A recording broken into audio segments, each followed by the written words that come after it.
Guess what I found? Exactly something that was looking for me. These days, I don't find things, but things find me so that they can get a good makeover. So this mirror I found in Bangalore Hunts. It was in their storage space. It's completely broken. The front wooden frame is split into two, and the only thing that is holding it together is the back. And the backing is actually nailed into the front frame, and I had a feeling it is because of these nails that the wood sort of split. So the first thing I'm going to do is remove the back and remove the bits of the broken mirror.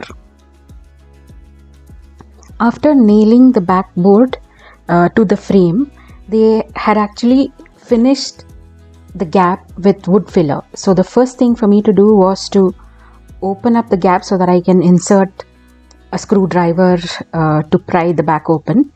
And I did some circus with my saw. These are dangerous stunts. Please don't try it at home. At some point I will hire a videographer. Until then, you'll just have to watch me, the camera in weird angles, and try to shoot out of frame and bits. This frame was probably sitting in storage for a very long time. So the back is actually very flimsy. You can see that it's starting to disintegrate. Also, the nails have been there for quite some time. So I wasn't able to remove the nails easily. So destroying the back was the only option there. Also, when I was opening it up, the nail heads were breaking off. So I'm thinking it was in there quite a long time. And I had to break the nail heads with the hammer, the back of the hammer, and then use a cutting plier to remove the bits of nails that remained in there. And these are actually a hazard while working. So the best thing is to have all the nails removed before I actually start working with it. And it wasn't a very tedious process. The bits of nail sort of came out easily.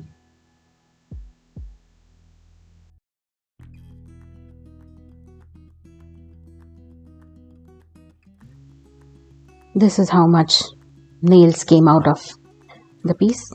And this is garbage. You can't do much about it. The two hanging ones I'm going to reuse.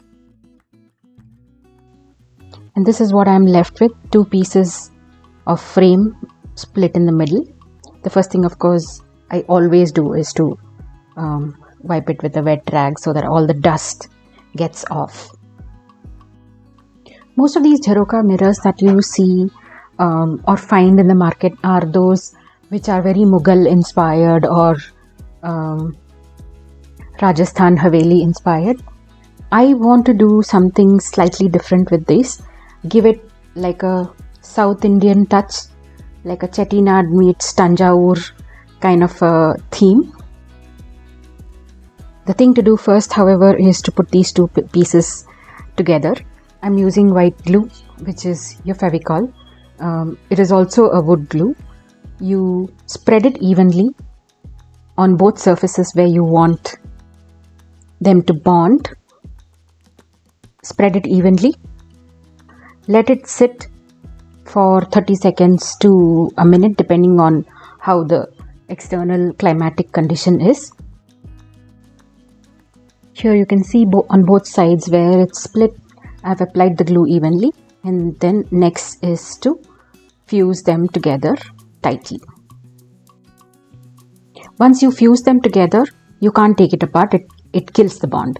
So once I pressed it together, I also reinforced it with a little bit of tape, which was very out of focus, and left it for almost 24 to 48 hours, I think.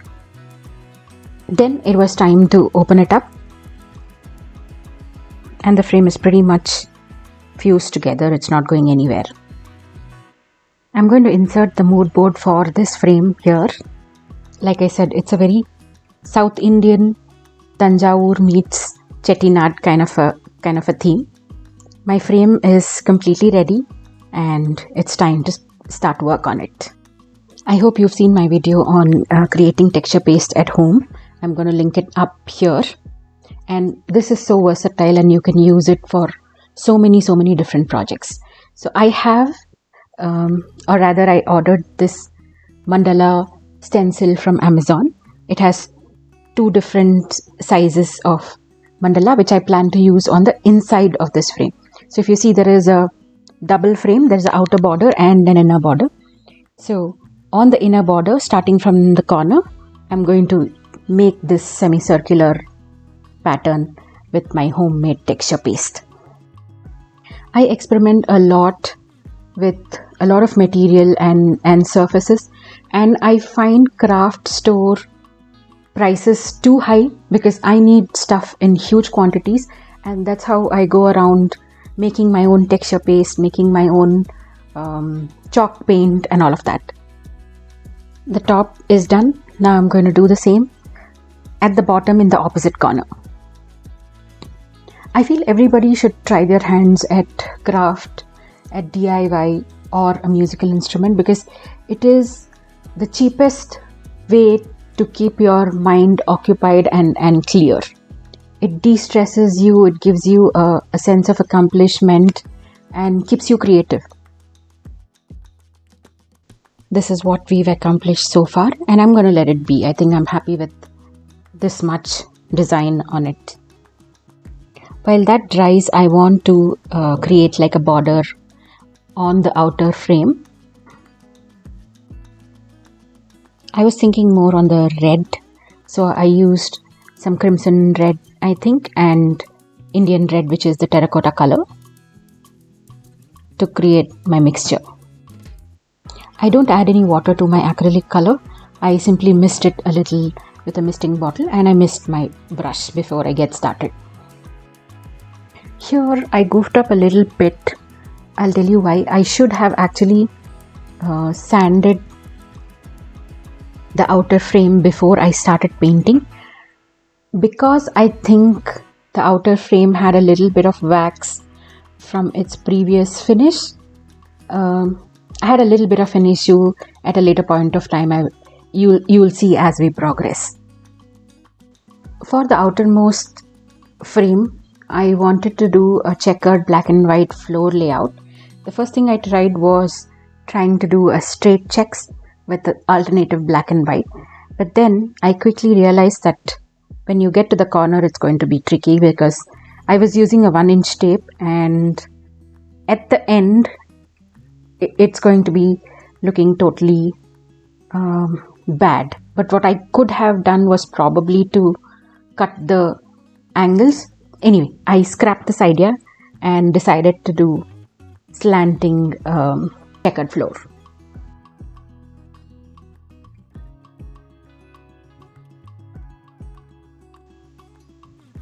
By then, my texture was ready. I sanded all the rough edges, and here I'm going to do my favorite gold leaf. I also have a video on how you can use gold leaf and where to get it.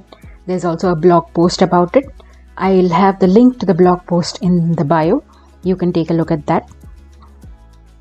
So this innermost portion of the frame is going to be my Tanjore painting kind of space.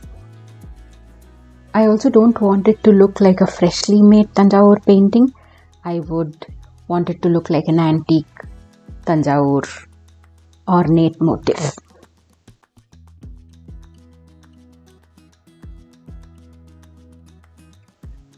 Here I'm applying the gold leaf glue. If you see, the terracotta paint on the edges is really peeling off. That's when I realized that I should have sanded it, because if I have a coating of wax on the piece, no paint is going to stick to the wax. So at some point or the other, it's going to peel off. Here my gold leaf is on, and I use an old makeup brush to smooth it on. The makeup brush actually ensures that the gold leaf sticks on to the glue, and a firm brush sort of brings the texture out. You can see some parts where the gold leaf has not adhered properly. that is easily fixable with some additional glue and a little bit of the gold bits that came out.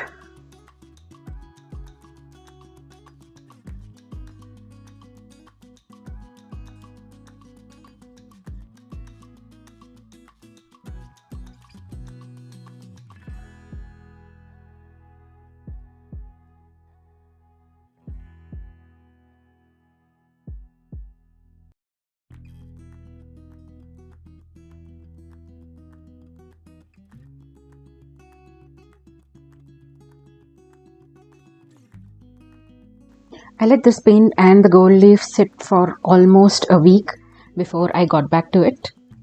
You can already see the gold looks great, but the terracotta doesn't look all that great. So I decided that I will use a different color in the center and use a slanted checkered floor, the black and white, so that I don't have to worry about corners. But before I do anything, I'm going to sand it. Not going to repeat my mistake again. Now I could actually see the finish come off. I should have done this in the first go, but anyway. Creative process is always a process of learning. Next, I'm using a 1-inch tape and I'm going to use the corner as my guide and have the slants going that way. So these two corners, I'm going to make a straight line from there and stick the tape straight. Whenever painting a checkered floor or something that is extremely geometrical like a floor tile, the prep should take the most time. Don't compromise on the prep, because if you don't have equal distances between the checks, then it will not look great at all. Here I'm going to use again a 1-inch tape strip as a guide and paste it right next to it. That way, once I have the third one going in, I can remove the second one where the paint will go. This way each strip is 1 inch wide and there is no room for error. Also visually, each black strip will look equal to the white strip. I have seen hand painted products which sell for 3,500-4,500 rupees, where the checks are simply painted on without really being equidistant or even the lines being straight, and it sort of breaks my heart a little bit, because if you are mimicking a floor tile, then the least that should be done is, a floor tile does not have curves unless it's all curves. So you need to make sure that your lines are crisp and each check is of the same size. And taking a little longer to prep means you have a much nicer piece to look at, and it is so much more satisfying to see it. I'm all set to start painting, and the first thing I'm going to paint is the black. I'm using acrylic color, artist acrylic, because I find that the quality of artist acrylic is much more better than the hobby ones. And before starting painting the black, I have made sure that all of the edges of the tapes I have pressed down properly so that the paint doesn't bleed through. So you can see the lines are really, really crisp here. And my terracotta is peeling off more and more.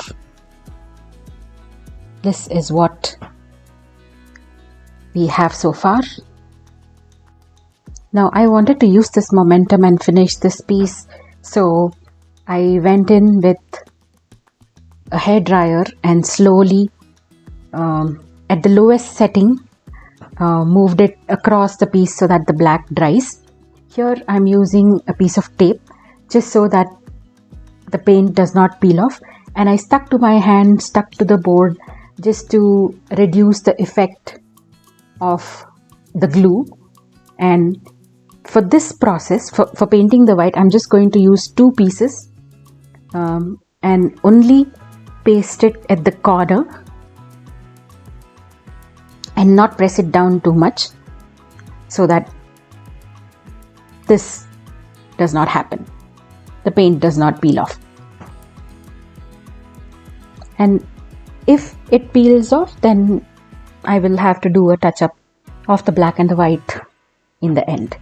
So I'm just using 2 pieces of tape, one on one side and the other on the other side, and paint the white in the between, and then peel off the tape and stick it to the next one and repeat.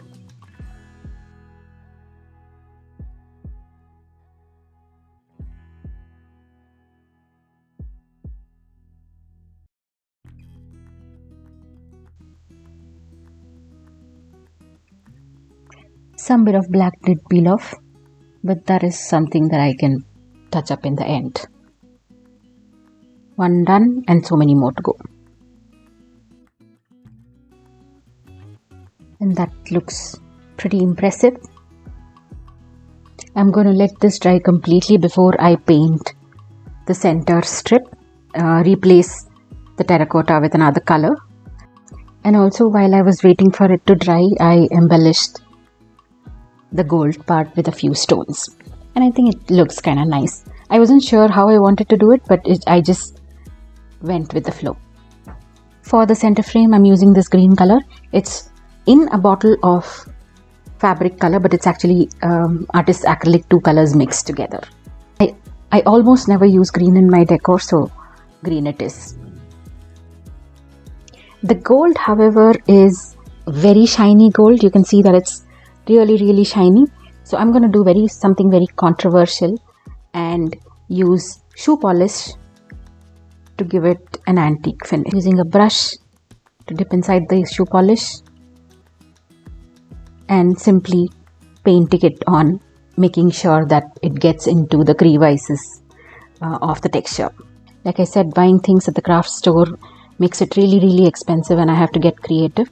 And this one I didn't even have to pay for. I just borrowed it from my husband's shoe cupboard. Let's zoom in and take a closer look. Here it is, some really shiny gold. And I'm going in with some black shoe polish. This is not the brown one, it's black. And when it gets into the edge of the texture, it looks really nice. Before I show you the final reveal, I want to tell you about this ebook that I launched recently. It is a list of 101 women-owned small businesses who make Indian artisanal products, everything home decor. It is currently selling under 100 rupees. I have left the link in the description. If you would like to buy, please go ahead. Reminding you about what we were working with initially. And this is how it looks now. I think it checks out my theme of Tanjore meets Chettinad kind of a situation.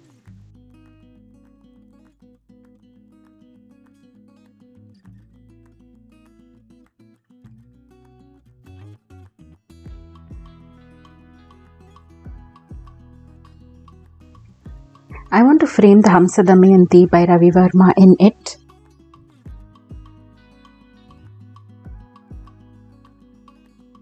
Like not all of her, but maybe just a portion.